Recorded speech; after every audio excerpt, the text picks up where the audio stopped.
The Columbia...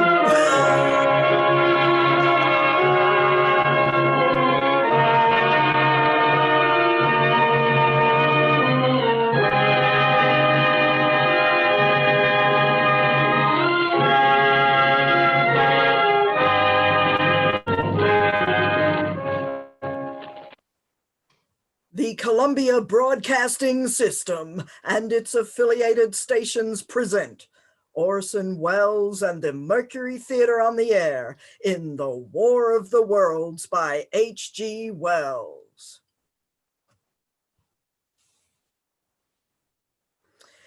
Ladies and gentlemen, the director...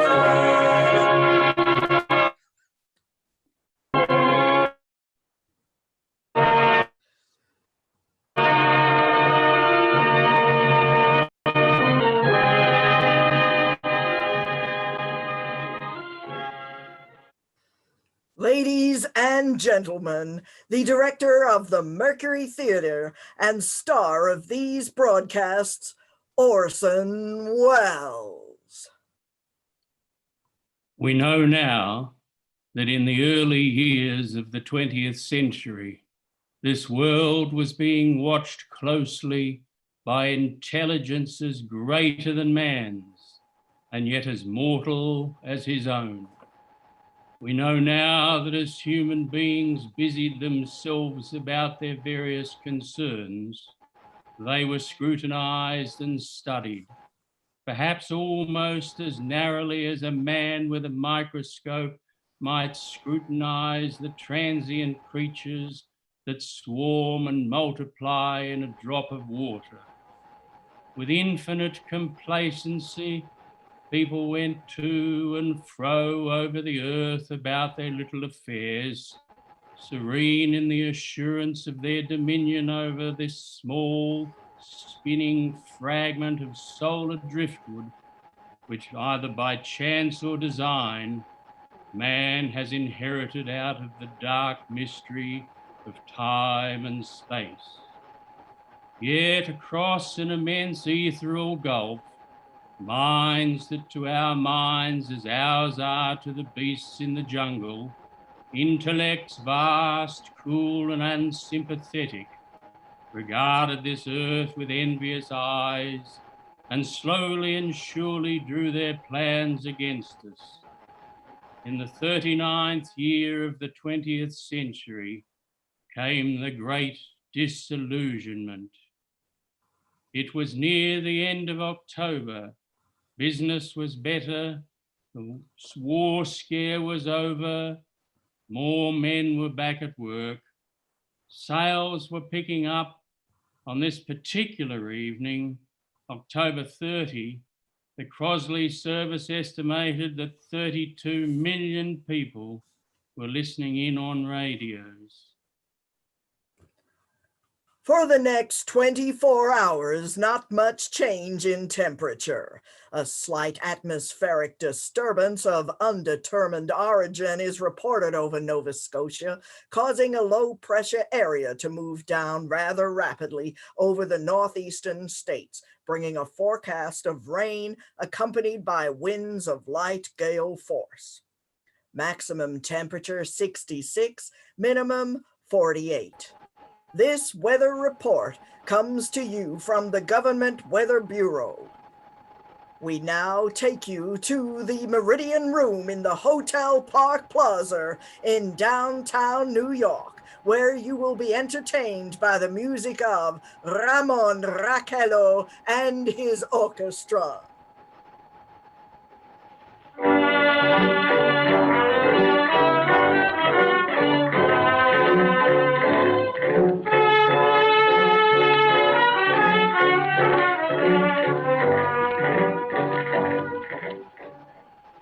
Good evening, ladies and gentlemen. From Meridian Room in the Park Plaza in New York City, we bring you the music of Ramon Raquello and his orchestra. With a touch of the Spanish, Ramon Raquello leads off with La Carambasita.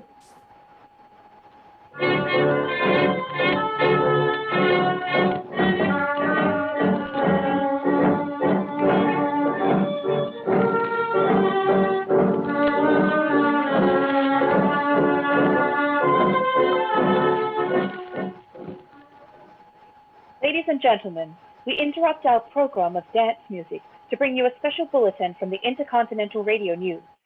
At 20 minutes before 8 Central Time, Professor Farrell of the Mount Jennings Observatory, Chicago, Illinois, reports observing several explosions of incandescent gas occurring at regular intervals on the planet Mars. The spectroscope indicates the gas to be hydrogen and moving towards the Earth with enormous velocity. Professor Pearson of the observatory at Princeton confirms Farrell's observation and describes the phenomenon as, quote, like a jet of blue flame shot from a gun, unquote. We now return you to the music of Ramon Raquello, playing for you in the Meridian Room of the Park Plaza Hotel, situated in downtown New York.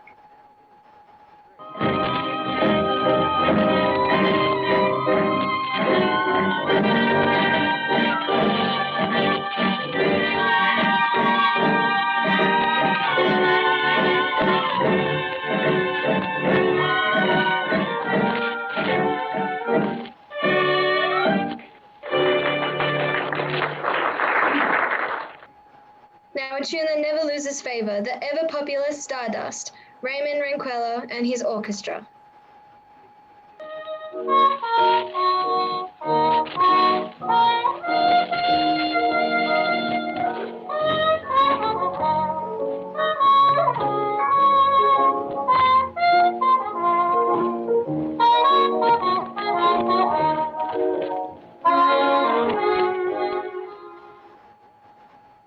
Ladies and gentlemen, following on the news given in our bulletin a moment ago, the Government Meteorological Bureau has requested the large observatories of the country to keep an astronomical watch on any further disturbances occurring on the planet Mars. Due to the unusual nature of this occurrence, we have arranged an interview with noted astronomer, Professor Pearson, who will give us his views on the event. In a few moments, we will take you to the Princeton Observatory at Princeton, New Jersey. We return you until then to the music of Ramon Raquello and his orchestra.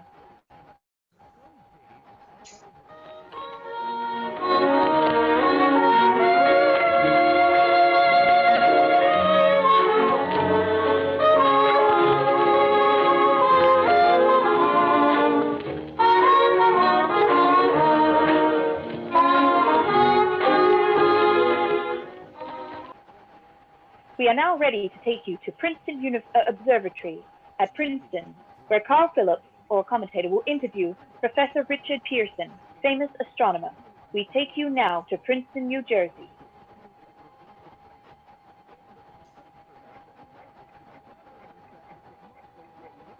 Good evening, ladies and gentlemen. This is Carl Phillips, speaking to you from the observatory at Princeton. I am standing in a large, semicircular room, pitch black enough except for an oblong slit in the ceiling. Through this opening, I can see a sprinkling of stars that cast a kind of frosty glow over the intricate mechanism of a huge telescope. The ticking sound you hear is the vibration of the clockwork. Professor Pearson stands directly above me on a small platform, peering through a giant lens. I ask you to be patient, ladies and gentlemen, during any delay that may arise during our interview. Besides his ceaseless watch of the heavens, Professor Pearson may be interrupted by telephone or other communications. During this period, he is in constant touch with the astronomical centers of the world. Professor, may I begin our questions? At any time, Mr. Phillips. Professor, would you please tell our radio audience exactly what you see as you observe the planet Mars through your telescope? Nothing unusual at the moment, Mr. Phillips. A red disk swimming in a blue sea. Transverse stripes across the disk, quite distant now because Mars happens to be the point nearest the Earth. In opposition, as we call it.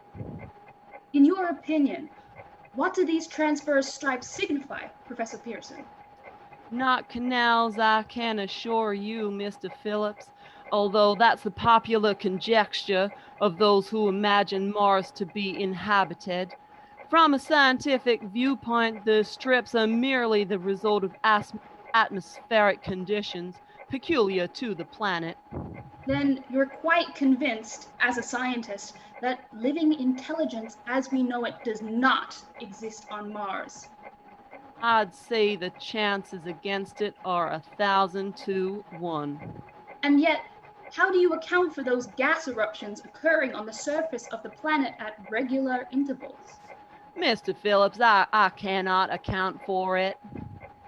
By the way, Professor, for the benefit of our listeners, how far is Mars from Earth? Approximately 40 million miles. Well, that seems a safe enough distance. Thank you. Just a moment, ladies and gentlemen. Someone has just handed Professor Pearson a message. While he reads it, let me remind you that we are speaking to you from the observatory in Princeton, New Jersey, where we are interviewing the world-famous astronomer, Professor Pearson. One moment, please. Professor Pearson has passed me a message which he has just received. Professor, may I read the message to the listening audience? Certainly, Mr. Phillips. Ladies and gentlemen, I shall read you a wire addressed to Professor Pearson from Dr. Gray of the National History Museum, New York.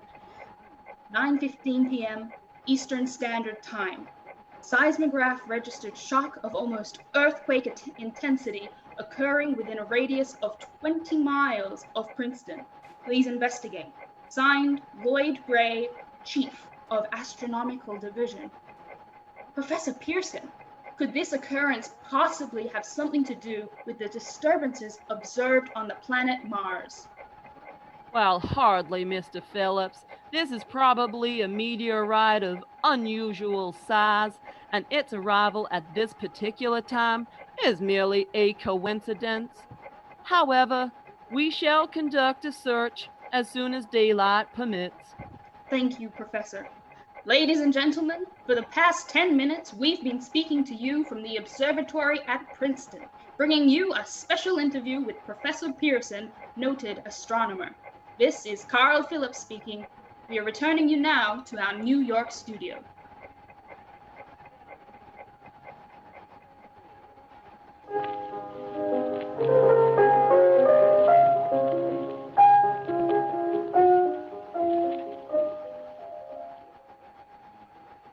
Ladies and gentlemen, here's the latest bulletin from the Intercontinental Radio News. Toronto, Canada. Professor Morse of McGill University reports observing a total of 3 explosions on the planet Mars between the hours of 7:45 p.m. and 9:20 p.m. Eastern Standard Time. This confirms early reports received from the American observatories.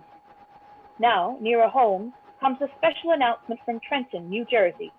It is reported that at 8:50 p.m., a huge flaming object, believed to be a meteorite, fell on a farm in the neighborhood of Grover's Mill, New Jersey, 22 miles from Trenton. The flash in the sky was visible within a radius of several hundred miles, and the noise of the impact was heard as far as north as Elizabeth. We have dispatched a special mobile unit in the scene, and we will have our commentator, Carl Phillips, give you a word description as soon as he can reach there from Princeton. In the meantime, we take you to the Hotel Martinet in Brooklyn, where Bobby Millette and his orchestra are offering a program of dance music.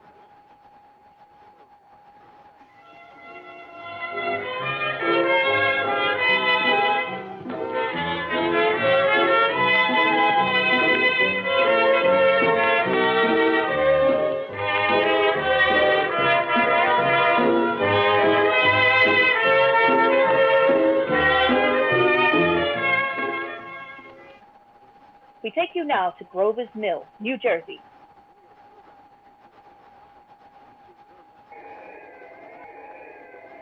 Ladies and gentlemen, this is Carl Phillips again at the Wilmouth Farm, Grover's Mill, New Jersey.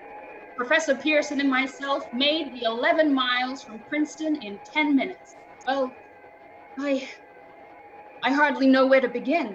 To paint for you a word picture of the strange scene before my eyes, like something out of a modern Arabian Nights. Well, I just got here. I haven't had a chance to look around yet. I guess that's it.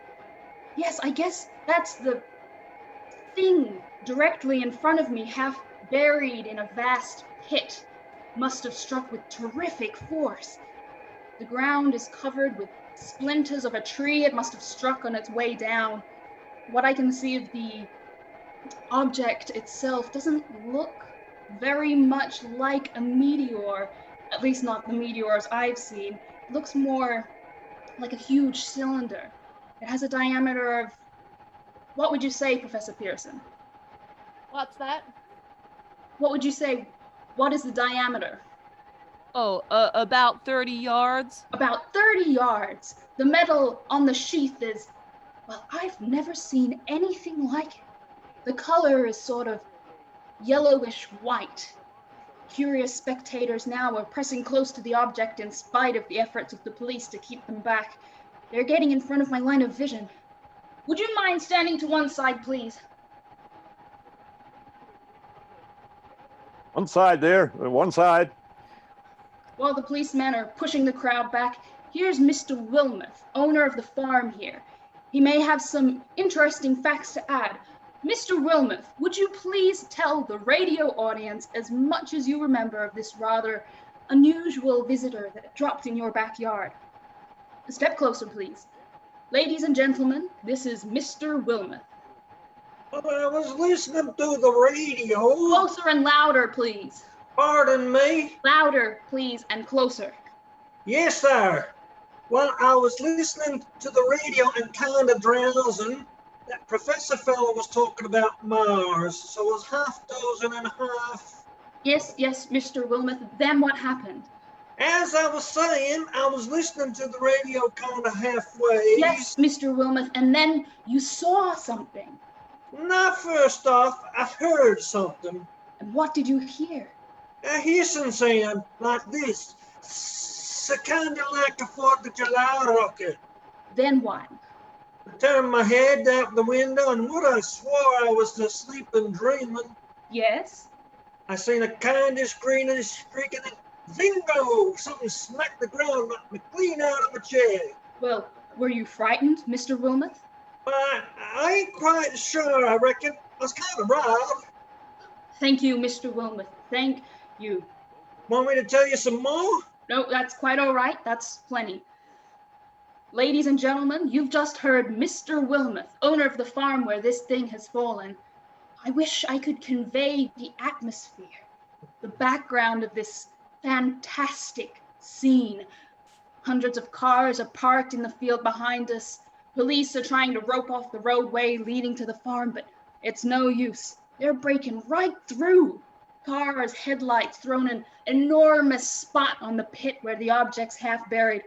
Some of the more daring souls are now venturing near the edge.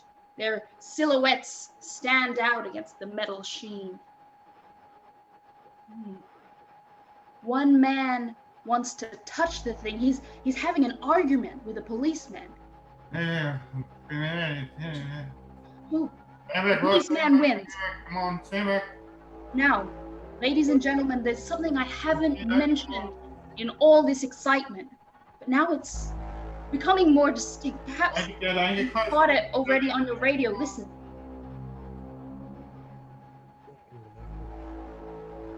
Do you hear it? The curious humming sound that seems to come from inside an object. I'll move the microphone nearer.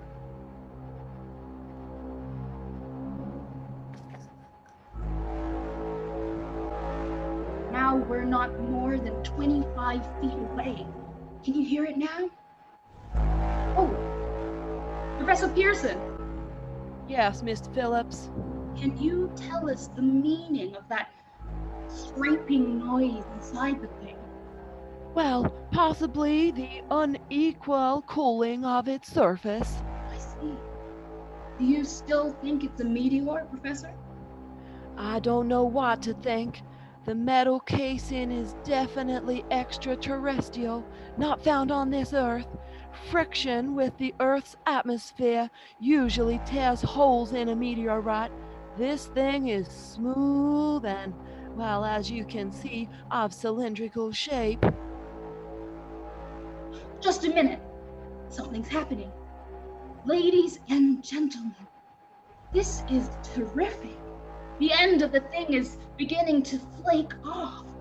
The top is beginning to rotate like a screw.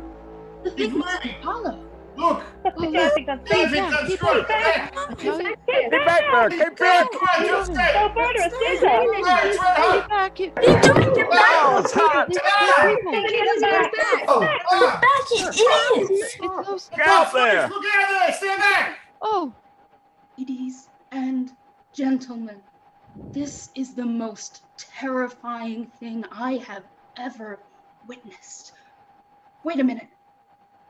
Someone's crawling out of the hollow top. Someone or something. I can see peering out of that black hole two luminous discs. Are they eyes? It might be a face. It might be... Oh, Good heavens! Something's wriggling out of the shadow like a gray snake. Now it's another one, and another. They look like tentacles to me. There. I can see the thing's body. It's large as a bear, and it glistens like wet leather. But that face, ladies and gentlemen, it's indescribable. I can hardly force myself to keep looking at it. The eyes are black and gleam like a serpent. The mouth is V-shaped with saliva dripping from its rimless lips that seem to quiver and pulsate. The monster, or whatever it is, can hardly move. It seems weighed down by possibly gravity or something. The thing's raising up. The crowd falls back now. They've seen plenty. This is the most extraordinary experience. I can't find words. I'll pull this microphone with me as I talk. I have to stop the description until I can take a new position. Hold on, will you please? I'll be right back in a minute.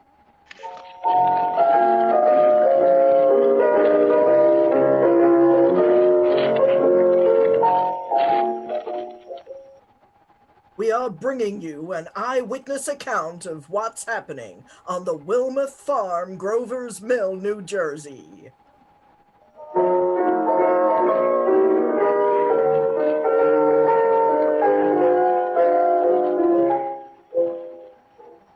We now return you to Carl Phillips at Grover's Mill. Ladies and gentlemen, am I on? Ladies and gentlemen, here I am, back of a stone wall that adjoins Mr. Wilmoth's garden. From here, I get a sweep of the whole scene. I'll give you every detail as long as I can talk, as long as I can see. More state police have arrived. They're drawing up a cordon in front of the pit, about 30 of them. No need to push the crowd back now. They're willing to keep their distance. The captain is conferring with someone. We can't quite see who. Oh yes, I believe it's Professor Pearson. Yes, it is. Now they've parted. The professor moves around one side, studying the object, while the captain and two policemen advance with something in their hands. I can see it now. It's a white handkerchief tied to a pole, a flag of truce. If those creatures know what that means, what anything means. Wait.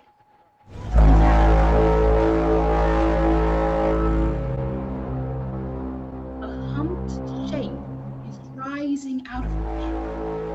I can make out a small beam of light against the mirror. What's that? There's a jet of flame springing from the mirror, and it leaps right at the advancing men. It strikes them head on. Good Lord, they're turning into flame.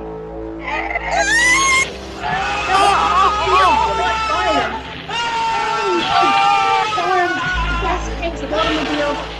It's spreading everywhere. Coming this way, about 20 yards from...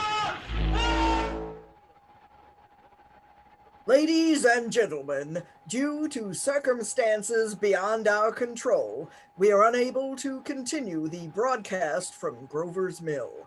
Evidently, there's some difficulty with our field transmission. However, we will return to that point at the earliest opportunity. In the meantime, we have a late bulletin from San Diego, California.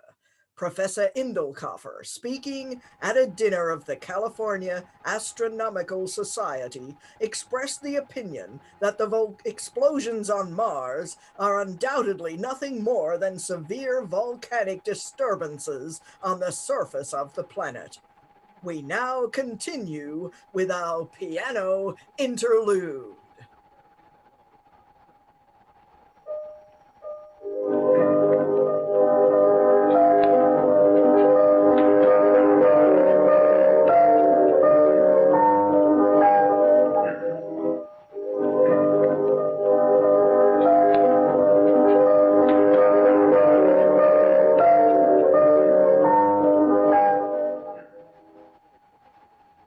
Ladies and gentlemen, I have just been handed a message that came in from Grover's Mill by telephone. Just a moment. At least 40 people, including 6 state troopers, lie dead in a field east of the village of Grover's Mill. Their bodies burned and distorted beyond all possible recognition. The next voice you hear will be that of Brigadier General Montgomery Smith, commander of the state militia in Trenton, New Jersey. I've been requested by the Governor of New Jersey to place the counties of Mercia and Middlesex as far as West Princeton and east to Jamesburg under martial law. No one will be permitted to enter this area except by special pass issued by state or military authorities. 4 companies of state militia are proceeding from Trenton to Grover's Mill and will aid in the evacuation of homes within the range of military operations. Thank you. You have just been listening to General Montgomery Smith commanding the state militia at Trenton. In the meantime, further details of the catastrophe at Grover's Mill are coming in. The strange creatures, after unleashing their deadly assault, crawled back into their pit and made no attempt to prevent the efforts of the firemen to recover the bodies and extinguish the fire. Combined fire departments of Mercer County are fighting the flames which menace the entire countryside. We have been unable to establish any contact with our mobile unit at Grover's Mill, but we hope to be able to return you there at the earliest possible moment. In the meantime, we take you to just one moment, please.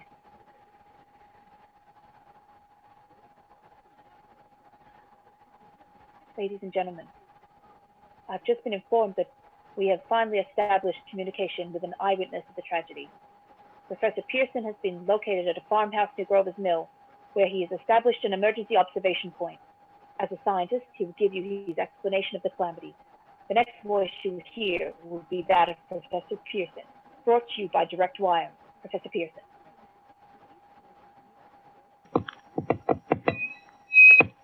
Of the creatures in the rocket cylinder at Grover's Mill, I can give you no authoritative information, either as to their nature, their origin, or their purposes here on Earth.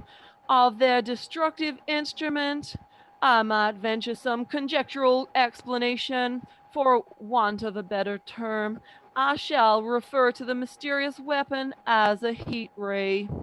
It's all too evident that these creatures have scientific knowledge far in advance of our own. It is my guess that in some way they are able to generate an intense heat in a chamber of practically absolute non-conductivity. This intense heat they project in a parallel beam against any object they choose by means of a polished parabolic mirror of unknown composition, much as the mirror of a lighthouse projects a beam of light. That is my conjecture of the origin of the heat ray. Thank you, Professor Pearson. Ladies and gentlemen, here is a bulletin from Trenton. It is a brief statement informing us that the charred body of Carl Phillips has been identified in a Trenton hospital. Now, here's another bulletin from Washington, D.C. Office of the Director of the National Red Cross reports 10 units of Red Cross emergency workers have been assigned to the headquarters of the state militia, stationed outside Grover's Mill, New Jersey. Here's a bulletin from State Police, Princeton Junction. The fires at Grover's Mill and vicinity are now under control. Scouts report all quiet in the pit and no sign of life appearing from the mouth of the cylinder. And now, ladies and gentlemen, we have a special statement from Mr. Harry McDonald, Vice President in charge of operations.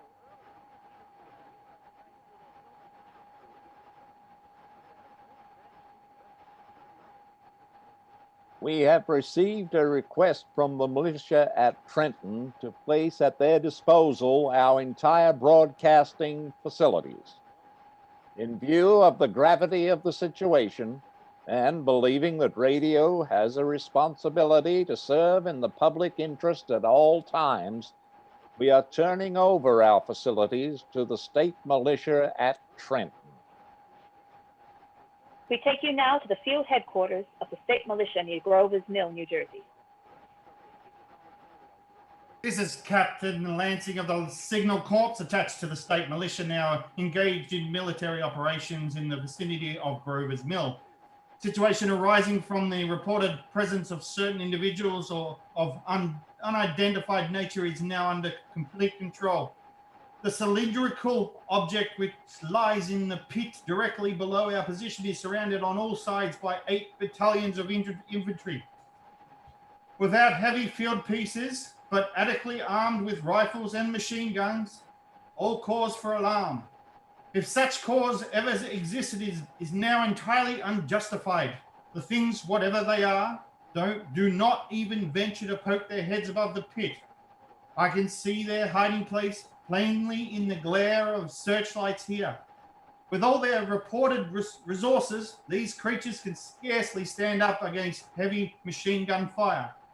Anyway, it is interesting outing for the troops. I can make out their khaki uniforms crossing back and forth in the front of the lights. It looks almost like real war. There appears to be some slight smoke in the woods bordering the Millstone River. Probably fire started by the campers. Well, we ought to see some action soon. One of the companies is deploying on the left flank. A quick thrust and it will be over. Now, wait a minute. I see something on top of the cylinder. No, it's nothing but a shadow. Now the troops are on the edge of the Wilmouth farm. 7,000 armed men closing in on an old metal tube.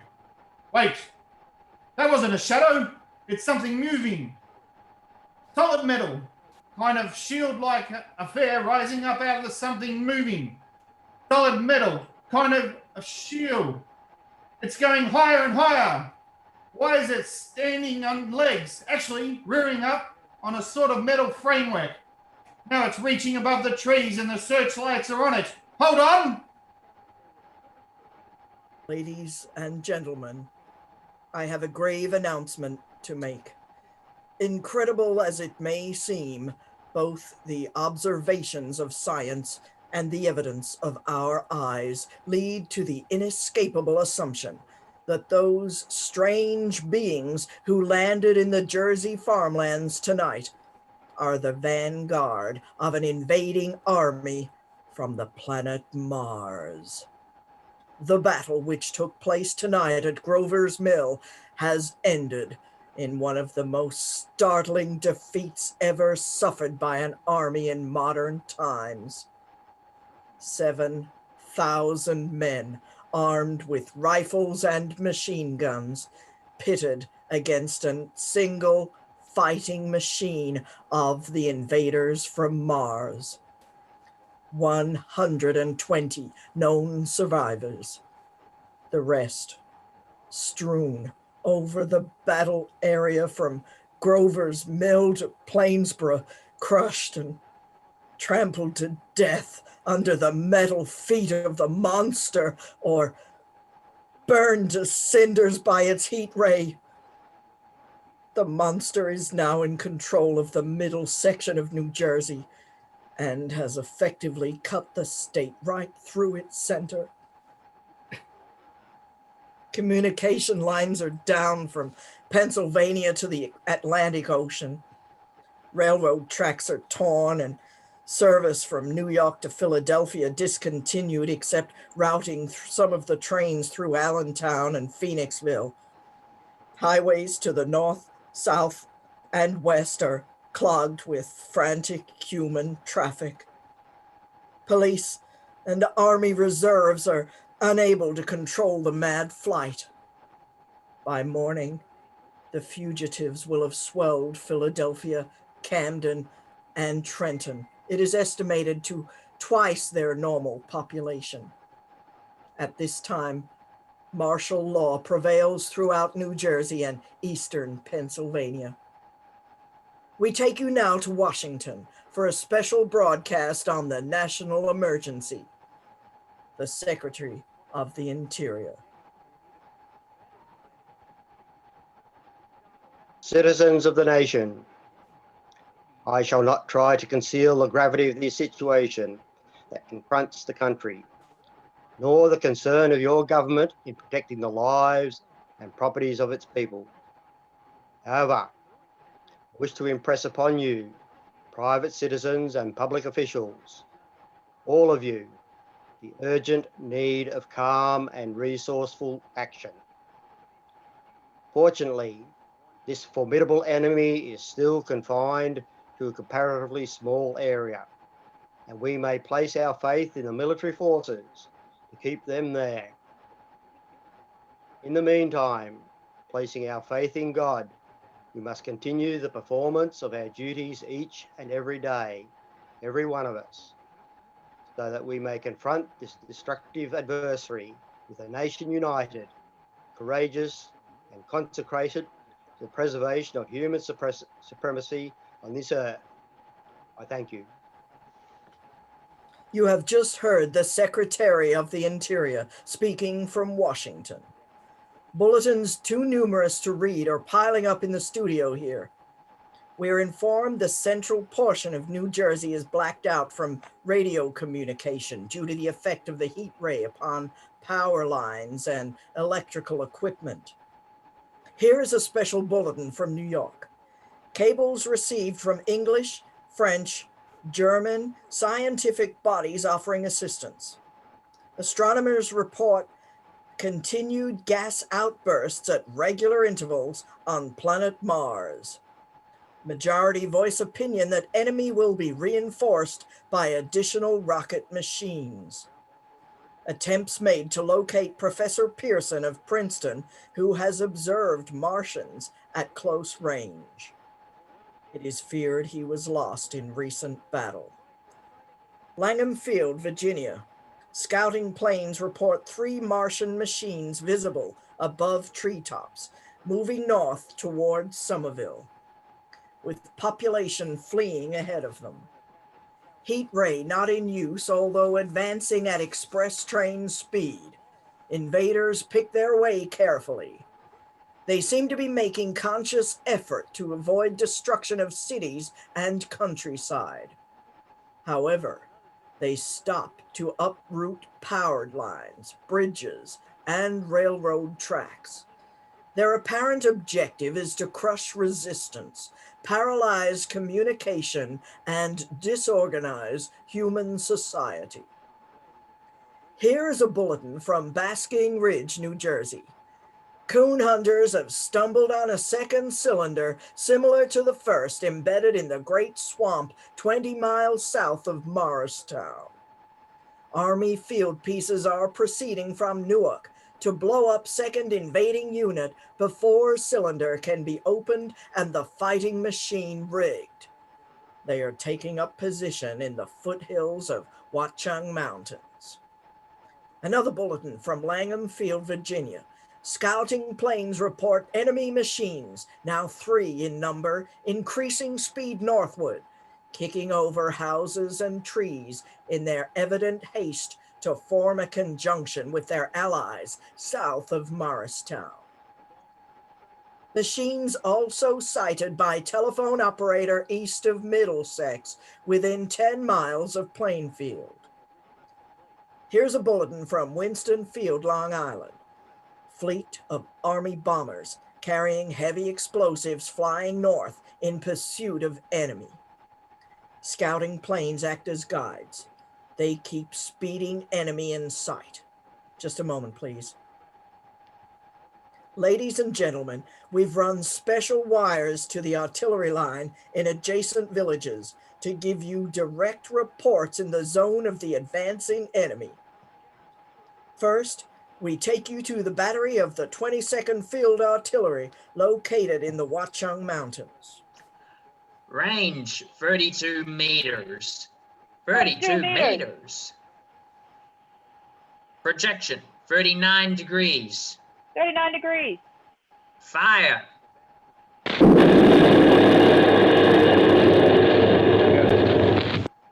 "140 yards to the right, sir." Shift range 31 meters. 31 meters. Projection 37 degrees. 37 degrees. Fire.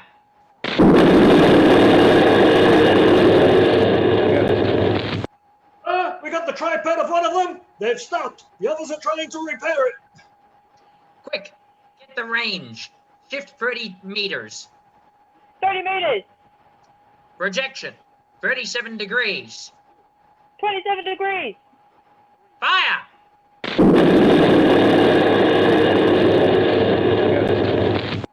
Land, sir, they're letting off smoke. What is it? A black smoke, sir, moving this way, lying close to the ground. It's moving fast. Put on gas masks. Get ready to fire. Shift 24 meters. 24 meters. Projection 24 degrees. 24 degrees. Fire.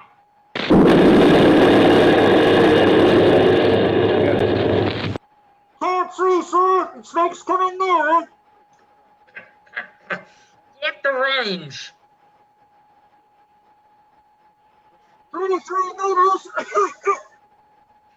23 meters. 23 meters. Projection 22 degrees. 22 degrees.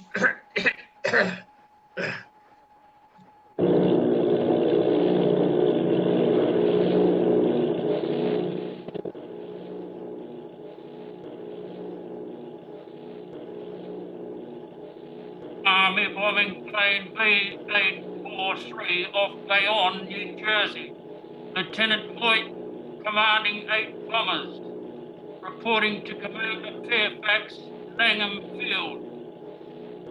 This is Voigt, reporting to Commander Fairfax, Langham Field. Enemy tripod machines now in sight, reinforced by 3 machines from the Orson cylinder, 6 altogether. 1 machine already crippled, believed hit by a shell from Army gun in Watchung Mountains. Guns now appear silent. A heavy black fog hanging close to the earth, of extreme density, nature unknown. No sign of heat ray. Enemy now turns east, crossing Passaic River into the Jersey marshes. Another straddles the Pulaski Skyway. Evident object is New York City. They're pushing down a high-tension power station. The machines are close together now and we're ready to attack. Planes circling, ready to strike. 1,000 yards and we'll be over the first. 800 yards. 600. 400. 200. There they go. The giant arm raised.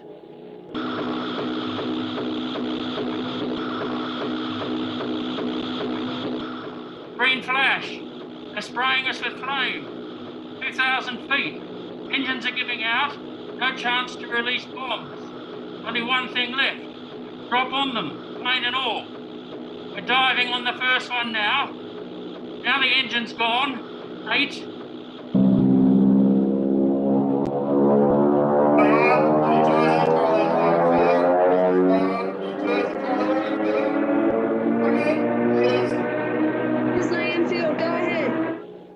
Army bombers and engaged with enemy tripod machines over Jersey Flats. Energy incapacitated by heat ray. All craft. 1 enemy machine destroyed. Enemy now discharging heavy black smoke in direction of. This is Newark, New Jersey. This is Newark, New Jersey. Warning. Poisonous black smoke pouring in from Jersey marshes reaches South Street. Gas masks useless.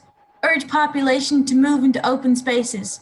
Automobiles use routes 7, 23, 24. Avoid congested areas. Smoke now spreading over Raymond Boulevard. 2 X-ray to Lima, calling Charlie Quebec. 2 X-ray to Loop, calling Charlie Key. 2X2L, calling 8X3R. Come in, please. This is 8X3R coming back at 2X2L. How's reception? How's reception? Kate, please. Where are you, 8X3R? What's the matter? Where are you?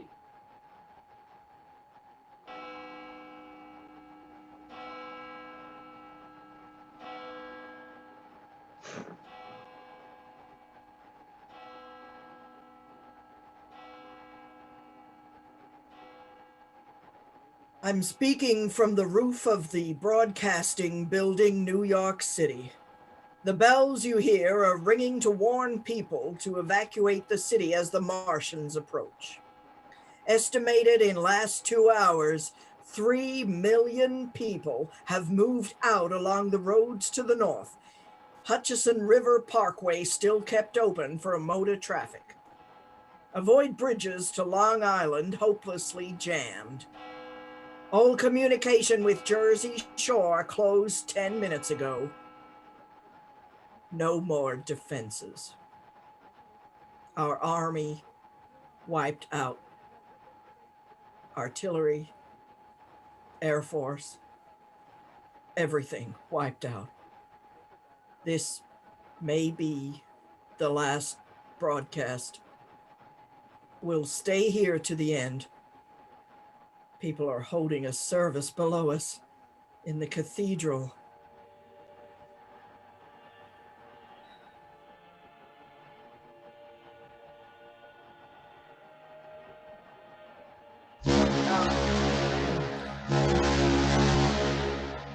Now I look down the harbor, all manner of boats overloaded with fleeing population, pulling out from docks.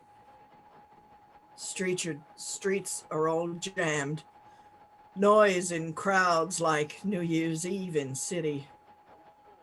Wait a minute. Enemy now in sight above the Palisades.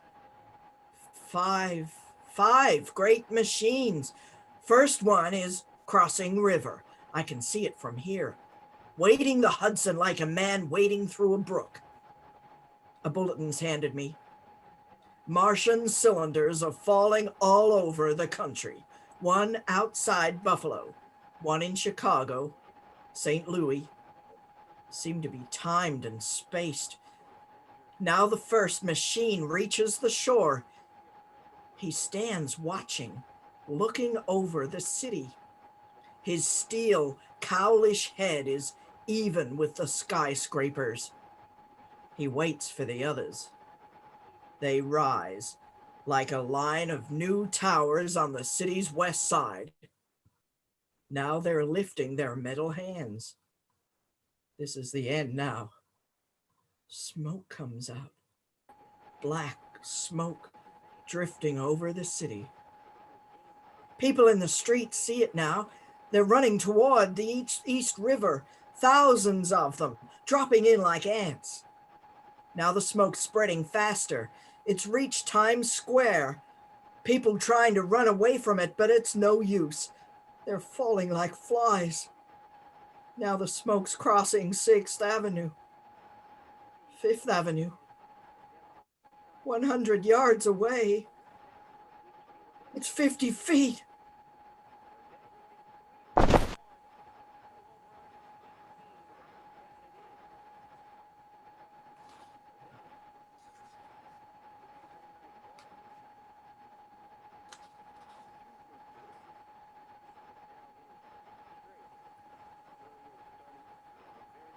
Two X2L calling CQ. 2X2L calling CQ. 2X2L calling CQ. New York. Is there anyone out in the air? Is there anyone on the air? Is there anyone 2X2L? You are listening to a CBS presentation of Orson Welles and the Mercury Theater on the Air in an original dramatization of The War of the Worlds by H.G. Wells. The performance will continue after a brief intermission. This is the Columbia Broadcasting System.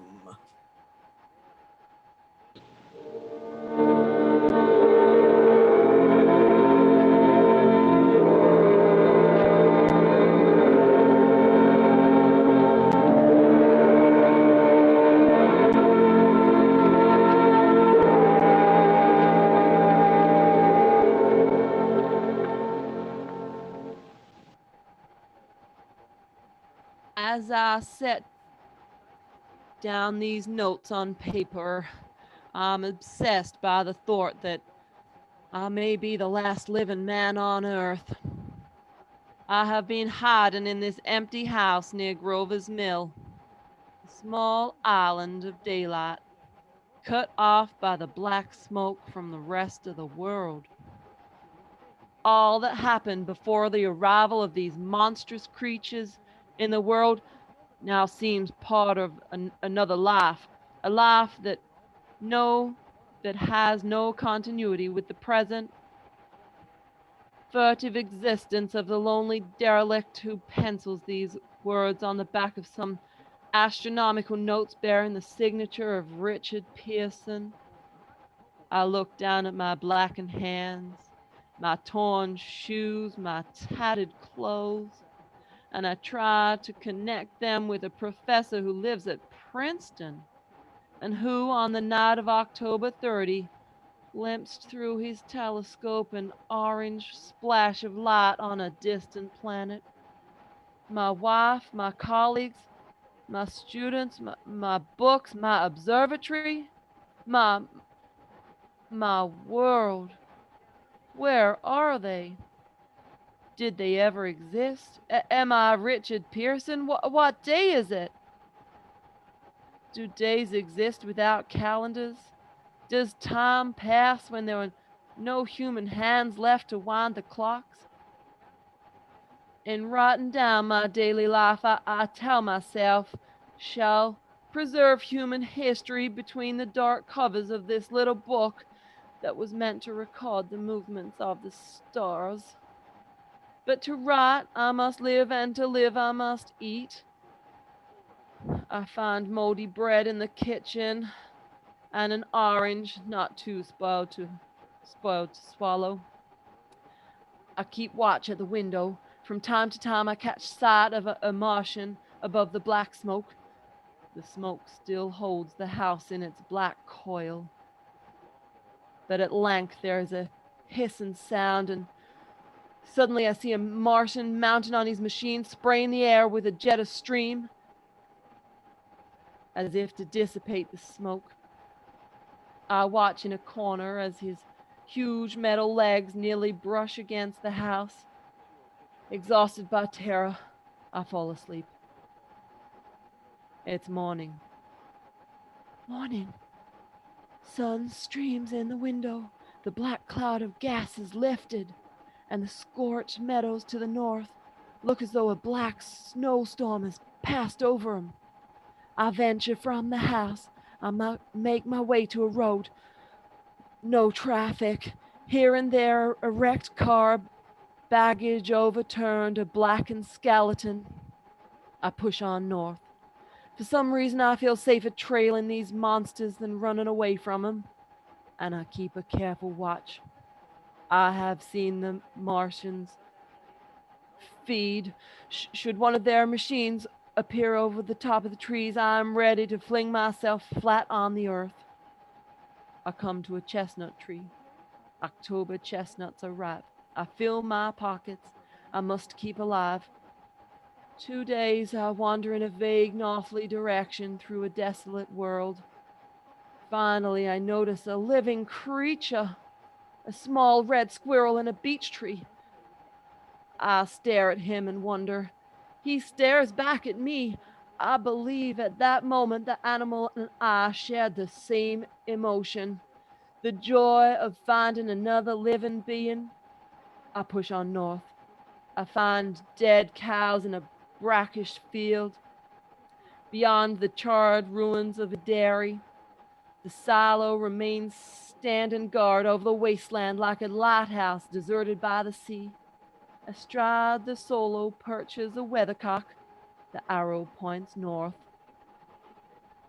Next day I came to a city vaguely familiar in its contours, yet its buildings strangely dwarfed and leveled off as if a giant hand sliced off its highest towers with a capricious sweep of his hand.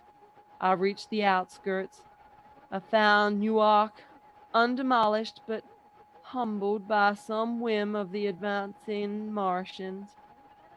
Presently, with an odd feeling of being watched, I caught sight of something crouching in a doorway. I made a step towards it, and it rose up and became a man, a man armed with a large knife. Stop! Where did you come from? I come from many places. A long time ago from Princeton. Princeton, huh? That's near Grover's Mill. Yes. Grover's Mill. There's no food here.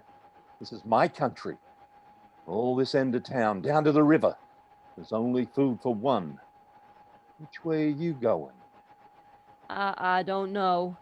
I guess I'm looking for people. What was that? Did you hear something just then? Only a bird. A live bird. You know that birds have shadows these days. Hey, we're in the open here. Let's crawl into this doorway and talk.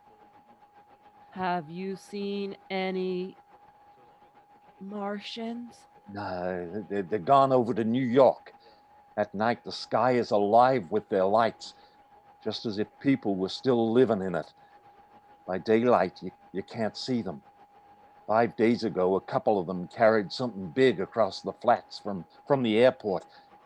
I believe they're learning how to fly. Fly? Yeah, fly. Then it's all over with humanity. Stranger, there's still you and I, two of us left. They got themselves in solid. They wrecked the greatest country in the world. Those green stars, they're probably falling somewhere every night. They only lost one machine. There isn't anything to do. We're done. We're licked. Where were you? You're in a uniform. Yeah, what's left of it. I was in the militia, National Guard. That's good. Wasn't any war anymore. Then there's war between man and ants. And we're edible ants. I found that out. What will they do with us? Oh, I thought it all out. Right now, we're caught as we're wanted. The Martian only has to go a few miles to get a crowd on the run. But they won't keep doing that. They'll begin catching us systematic like, keeping the best and store us in cages and things. They haven't begun on us yet. Not begun? Not begun. All that's happened so far is because we don't have sense enough to keep quiet. Bothering them with guns and such stuff and losing our heads and rushing up in crowds. Now, instead of us rushing around blind, we got to fix ourselves up. Fix ourselves up according to the way things are now. Cities, nations, civilization, progress, done. But if that's so, what is there to live for? Well, there won't be any more concerts for 1,000,000 years or so, and no nice little dinners at restaurants. If it's amusement you're after, I guess the game's up. And what is there left? Life, that's what. I want to live. Yeah, and so do you. We're not going to be exterminated. And I don't mean to be caught either and tamed, fattened, and bred like an ox. What are you gonna do? I'm going on, right under their feet. I got a plan. We men, as men, are finished. We don't know enough. We got to learn plenty before we got a chance. We got to live and keep free while we learn, see? I've thought it all out, see? Tell me the rest. Well, it isn't all of us that were made for wild beasts. And that's what it's got to be. That's why I watched you. All these little office workers that used to live in these houses, they'd be no good. They haven't any stuff to them. They just used to run off to walk. I've seen hundreds of them running wild to catch their commuter train in the morning for fear that they'd get canned if they didn't. Running back at night, afraid they won't be in time for dinner. Lives insured and a little invested in case of accidents. And on Sundays, worried about the hereafter. Martians will be a godsend for these guys. Nice roomy cages and good food, careful breeding, no worries. After a week or so chasing about the fields on empty stomachs, they'll come and be glad to be caught. You've thought it all out, haven't you? Oh, you bet I haven't. And that's not all. These Martians will make pets of some of them, train them to do tricks. Oh, who knows? It's sentimental over the pet boy who grew up and had to be killed. And some, well, maybe they'll train to hunt us. No, that's impossible. No human being. Oh, yes, they will. This man will do it gladly. If one of them ever comes after me, why, In the meantime, you and I and others like us, where are we to live when the Martians own the Earth? I've got it all figured out. We'll live underground. Yeah, I've been thinking about the sewers under New York, and miles of them. The main ones are big enough for anybody. Then there's cellars and vaults, underground storerooms, railway tunnels, subways. You begin to say, eh? And we'll get a bunch of strong men together, no weak ones. That rubbish, out. And you meant me to go? Well, I gave you a chance, didn't I? We won't quarrel about that. Go on. And we got to make safe places for us to stay in, see? And get all the books we can't, science books, you know? That's where men like you come in, see? We'll raid the museums. We'll even spy on the Martians. It may not be so much we have to learn before, well, just imagine this, 4 or 5 of their own fighting machines suddenly start off. Heat rays right and left, and not a Martian in them. Not a Martian in them, but men. Men who have learned the way how. It may even be in our own time. Oh, gee, imagine having one of them lovely things with its heat ray, wild, free. We turn it on the Martians. We turn it on men. We'd bring everybody down to their knees. That's your plan? You and me and a few more of us. Why, we'd own the world. I see. Hey, what's the matter? Where are you going? Not to your world. Goodbye, goodbye, stranger. After parting with the artillery man, I came at last to the Holland Tunnel. I entered that silent tube, anxious to know the fate of the great city on the other side of the Hudson. Cautiously, I came out of the tunnel and made my way up Canal Street. I reached 14th Street, and there again were black powder and several bodies, and an evil, ominous smell from the gratings of the cellars of some of the houses. I wandered up through the 30s and 40s.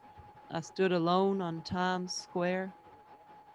I caught sight of a lean dog running down 7th Avenue with a piece of dark brown meat in his jaws and a pack of starving mongrels at his heels.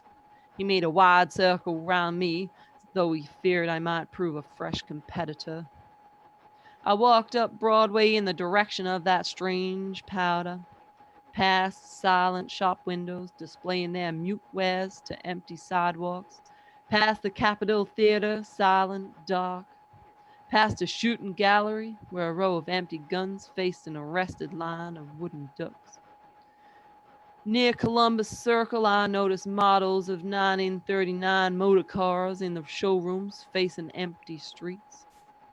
From over the top of the General Motors building, I watched a flock of black birds circling in the sky. I hurried on.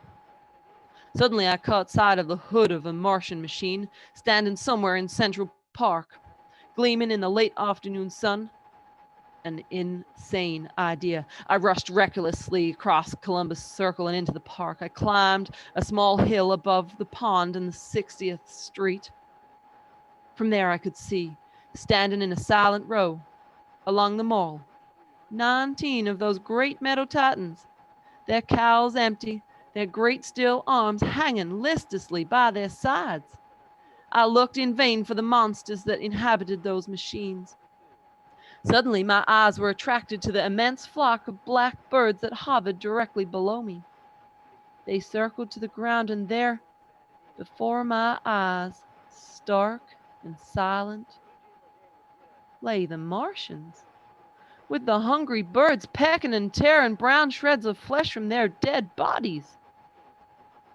Later, when the bodies were examined in the laboratories, it was found they were killed by the putrefactive and disease bacteria against which their systems were unprepared. Slain after all man's defenses had failed by the humblest thing that God in his wisdom put upon this earth. Before the cylinder fell, there was a general persuasion that though all the deep of space, no life existed beyond the petty surface of our minute sphere. Now we see further. Dim and wonderful is the vision I have conjured up in my mind of life spreading slowly from this little seed bed of the solar system through the inanimate vastness of sidereal space. But that is a remote dream. It may be that the destruction of the Martians is only a reprieve. To them and not to us is the future ordained, perhaps. Strange it now seems to sit in my peaceful study at Princeton, writing down this last chapter of the record begun at a deserted farm in Grover's Mill. Strange to see from my window the university spires dim and blue through the April haze. Strange to watch children playing in the streets. Strange to see young people strolling on the green where the new spring grass heals the last black scars of the bruised earth. Strange to watch the sightseers enter the museum where the disassembled parts of a Martian machine are kept on public view. Strange when I recall the time when I first saw it, bright and clean cut, hard and silent, under the dawn of that last great day.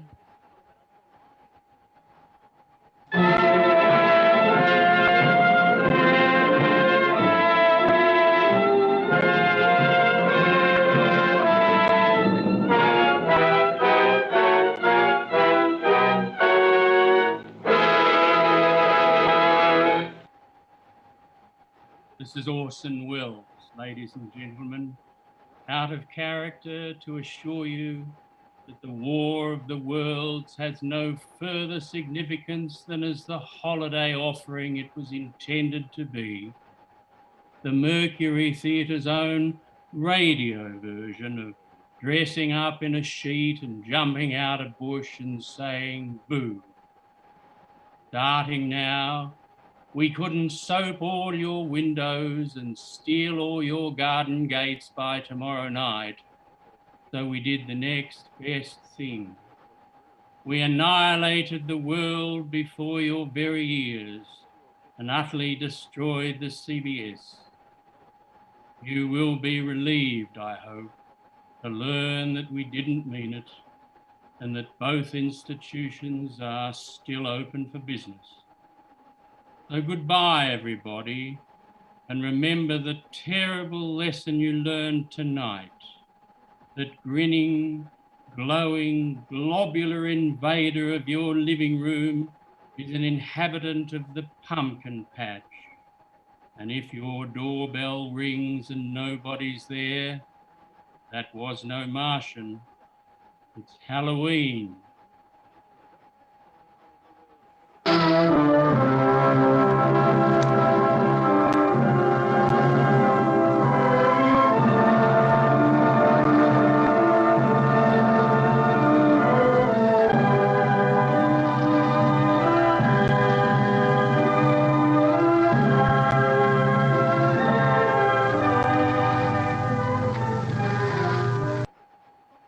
Tonight, the Columbia Broadcasting System and its affiliated stations coast to coast have brought you The War of the Worlds by H.G. Wells, the 17th in its weekly series of dramatic broadcasts featuring Orson Welles and the Mercury Theater on the Air. Next week, we present a dramatization of 3 famous short stories. This is the Columbia Broadcasting System.